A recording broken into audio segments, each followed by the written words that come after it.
Today, a court hearing challenges the state law preventing mask mandates in schools. We'll have the latest. Farmers across the valley need water to grow their crops. Coming up, how the Colorado River shortage is impacting them. And later, Central High School dealt with major losses this past year. Now they try to play through the heartbreak during a rebuild. Cronkite News starts now.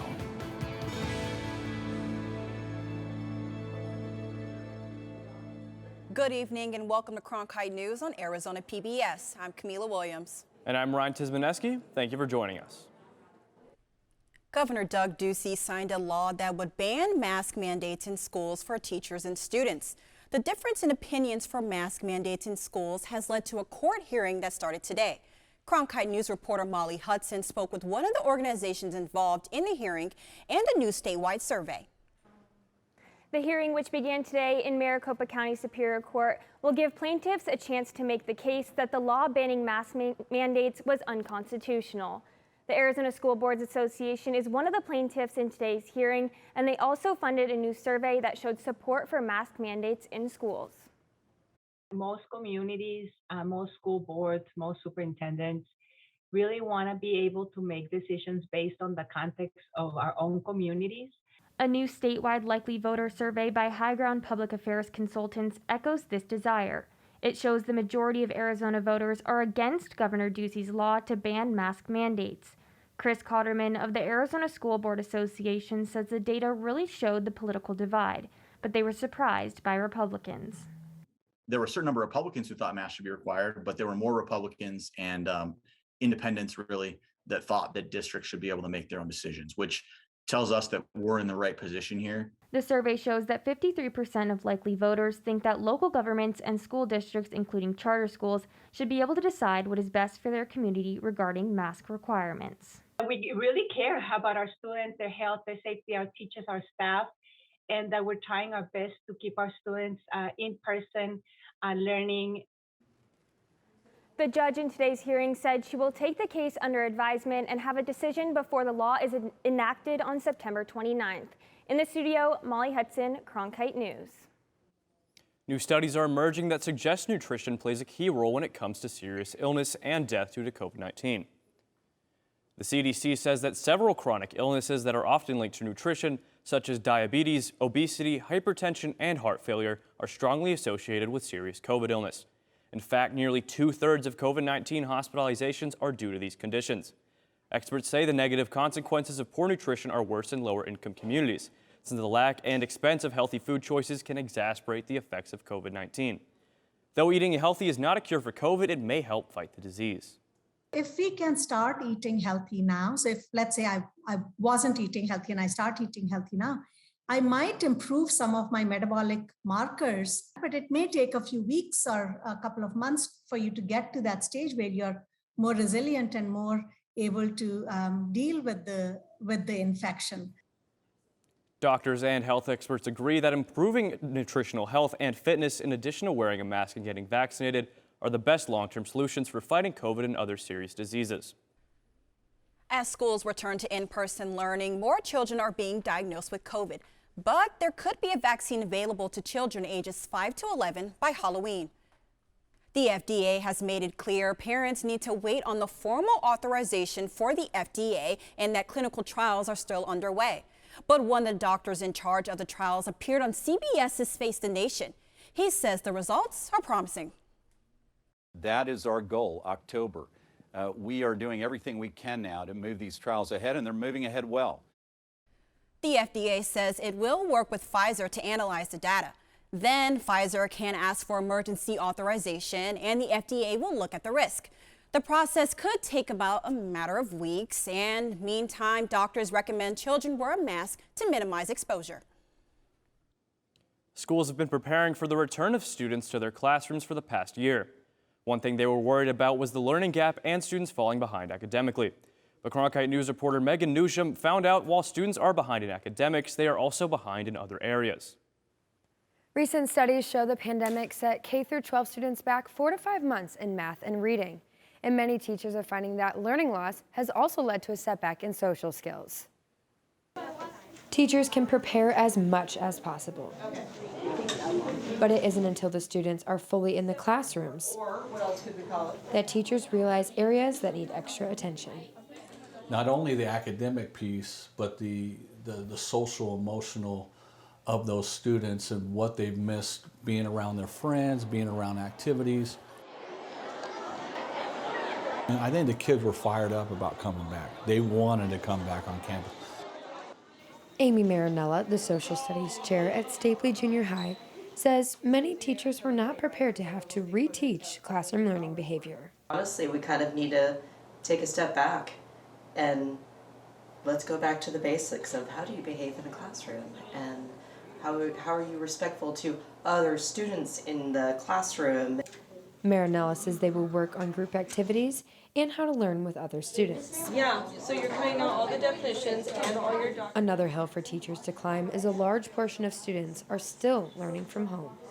I'd say really within the first 2 weeks, half my classes were missing every hour. Teachers are doing double work. Marinella says she works every weeknight and all weekend to keep up with both in-person and online students. Okay, they do the Boston Tea Party, so what do they do?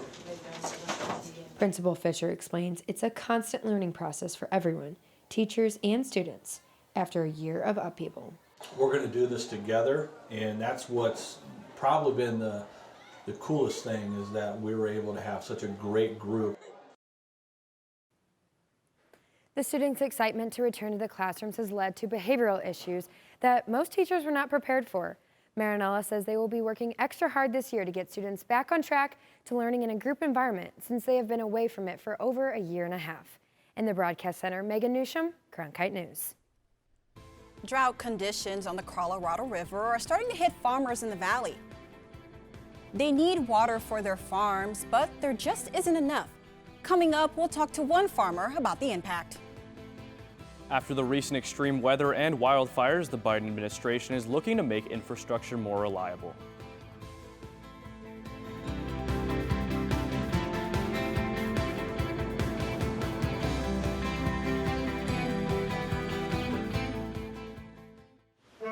Every day I wake up, my first thought is, how can I serve this community? The biggest hurdle was not taking PTSD personally. Would you welcome, please, the amazing. Everybody that watches this, they say that I am the greatest that they've ever seen.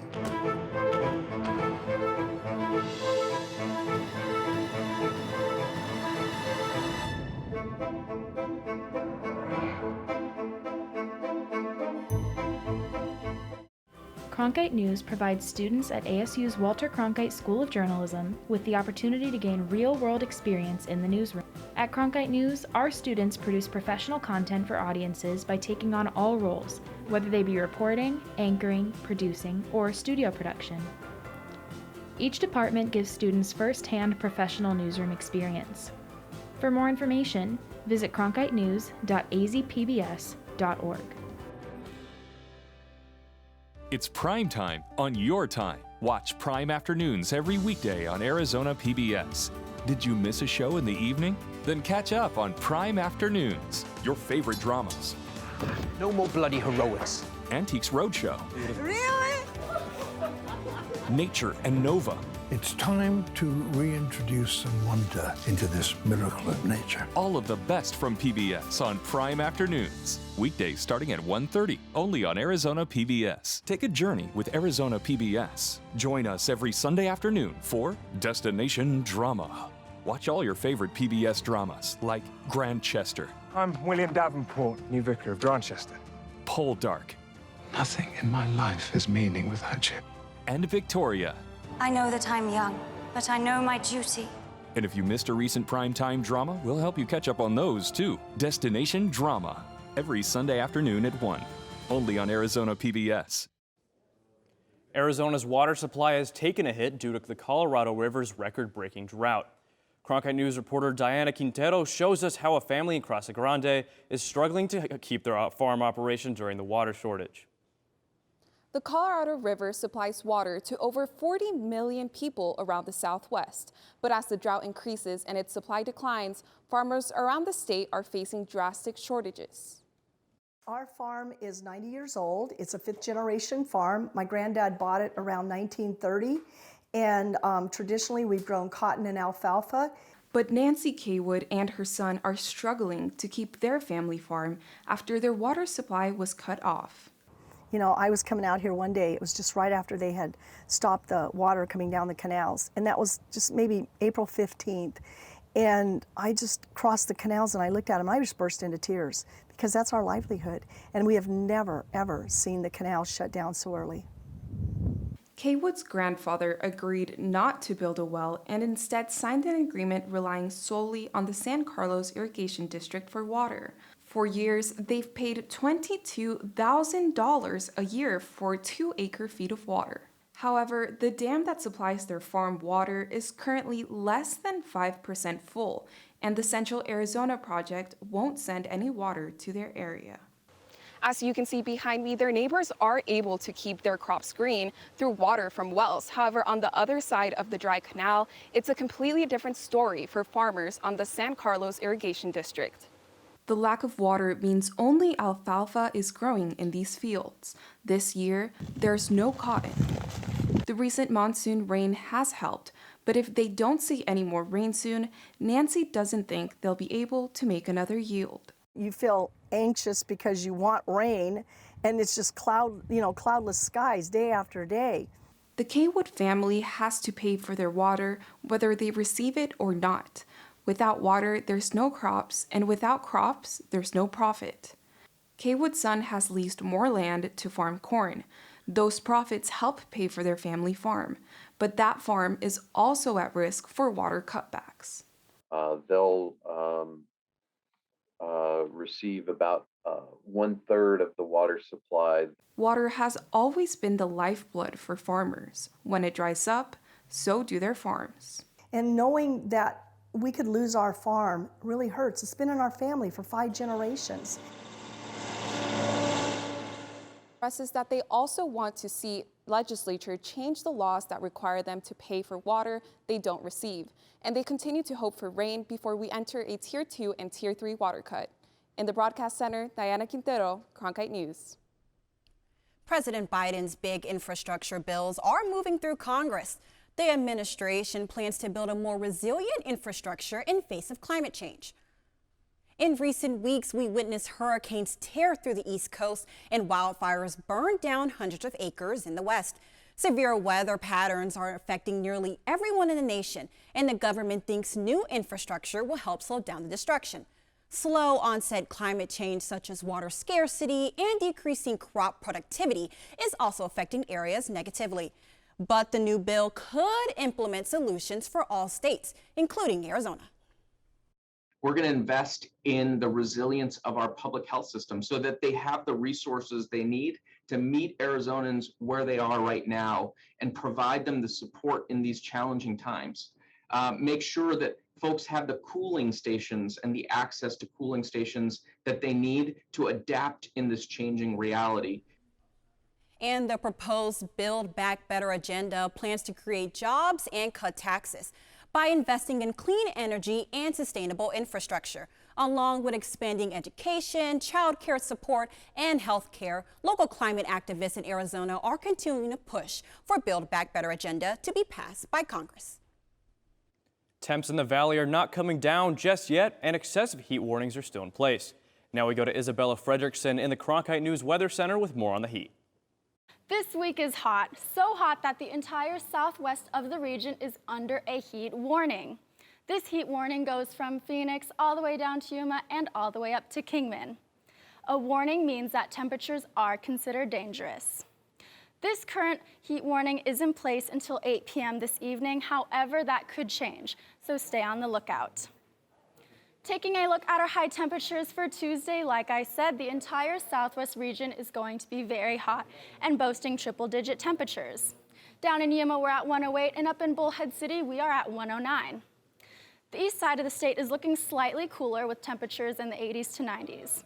If you're looking for that coldest spot in Arizona tomorrow, that is going to be up in Flagstaff at 80 degrees. Looking at our evening planner, we are seeing triple digits all the way until 9 p.m. And finally, taking a look at our 8-day forecast, triple digits all throughout the rest of the week and sunny skies. There may be some cloud coverage on Friday, but that will not last as it's sunny all around. Triple digits, so make sure to stay hydrated and pay attention to those heat warnings. Isabella Fredrickson in the Weather Center. I'm Mariah Graves. Coming up after the break, I'll have your Cronkite Sports Report. After 2 tragic losses, the Central High School football team, how the Bobcats are powering through this season during their rebuild.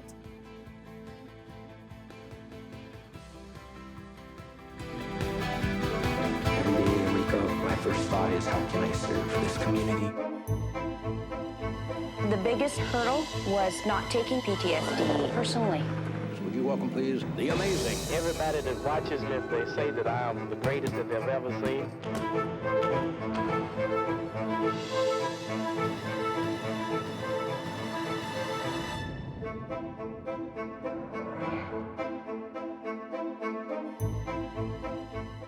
Here we go, lights up. Whoa.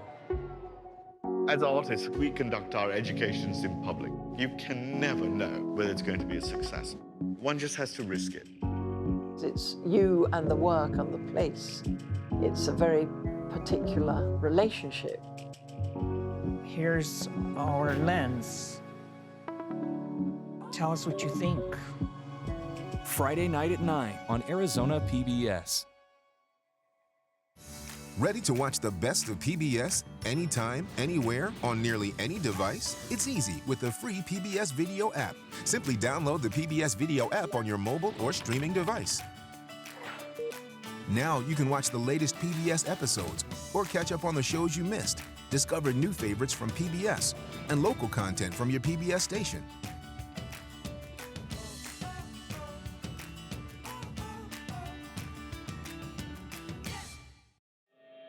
Cronkite News is more than your local news station.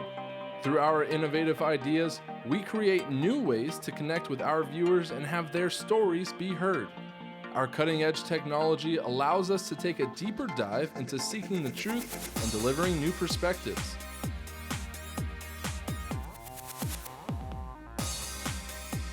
Stay up to date on top Arizona stories anytime on TikTok, Twitter, and Facebook at Cronkite News.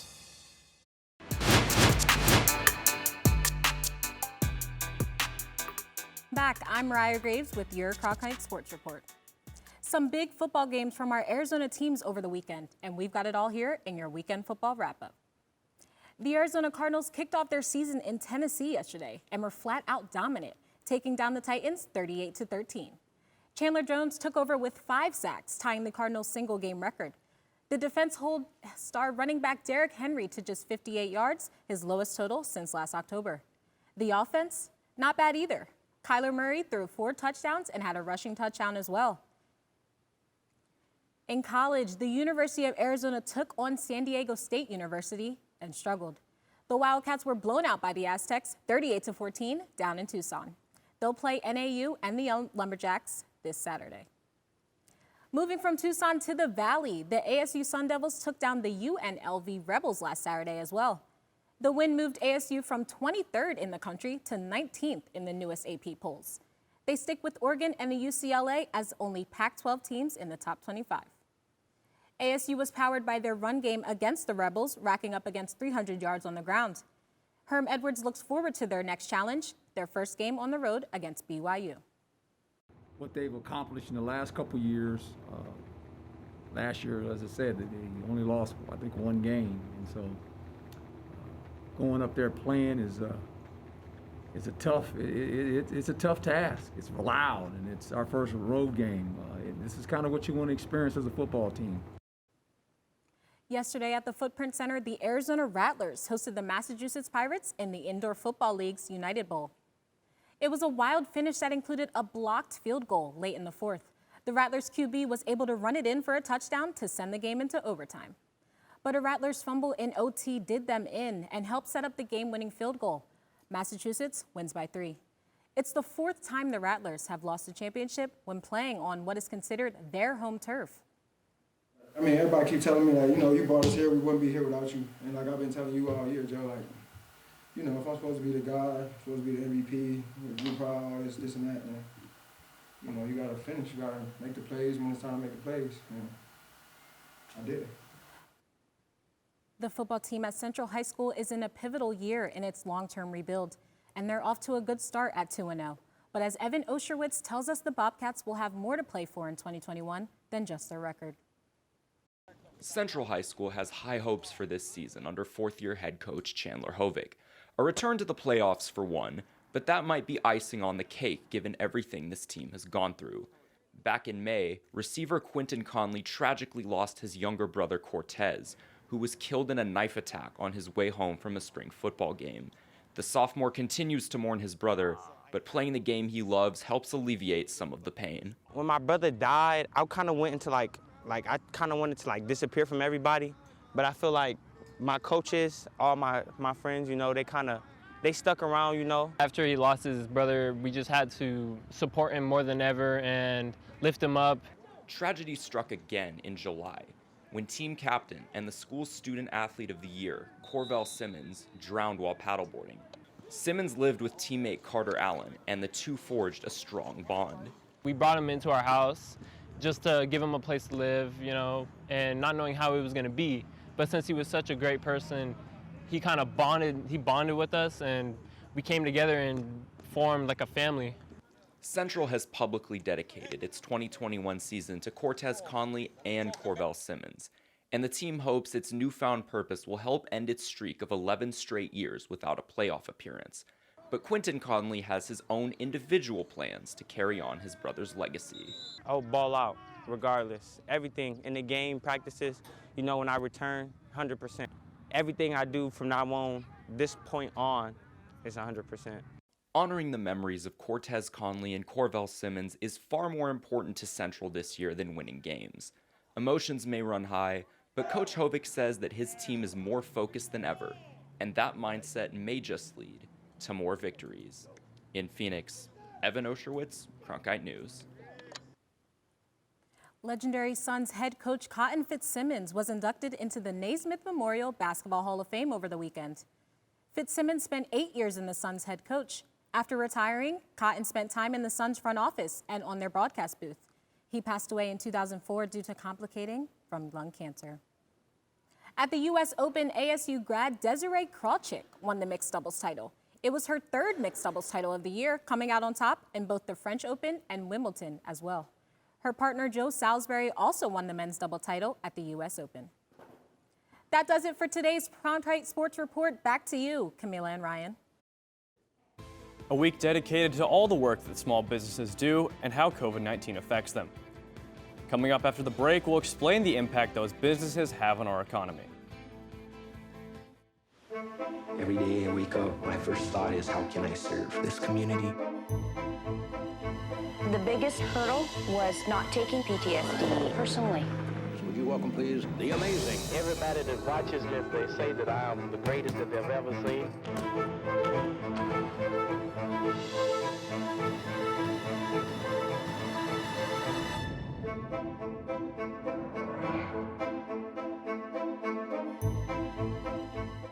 Here we go. Lights up. Whoa.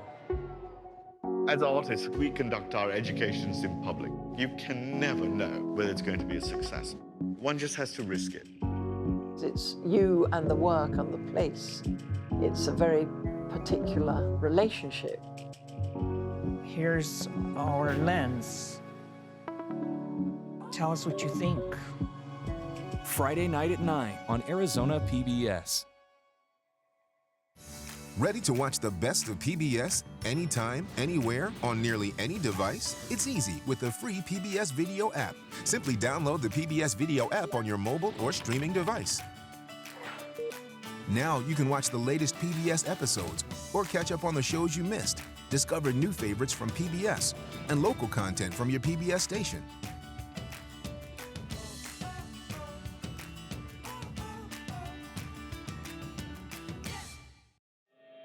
Cronkite News is more than your local news station.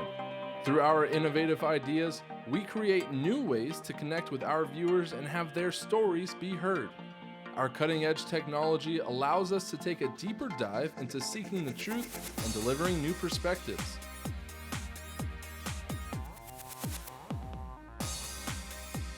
Stay up to date on top Arizona stories anytime on TikTok, Twitter and Facebook at Cronkite News.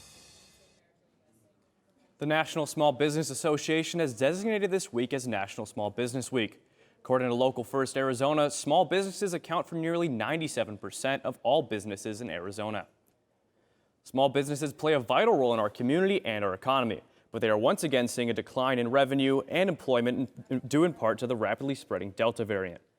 This is according to the U.S. Census Bureau. Arizona small businesses have not been hit as hard as other states. Nonetheless, experts say it is as important as ever to support small. We have to have people continuing to support them and patron them and prioritize how you spend your money with them, or they're going to go away. And when they go away, we lose more jobs. We lose more tax revenue. People are less connected to where they live. Local First Arizona estimates that for every $100 spent at a local small business, 45 of those dollars remain in the state. They encourage everyone to transition their spending to support local businesses. That's it for Cronkite News tonight. Thank you for joining us. For top Arizona stories anytime, go to cronkitenews.azpbs.org.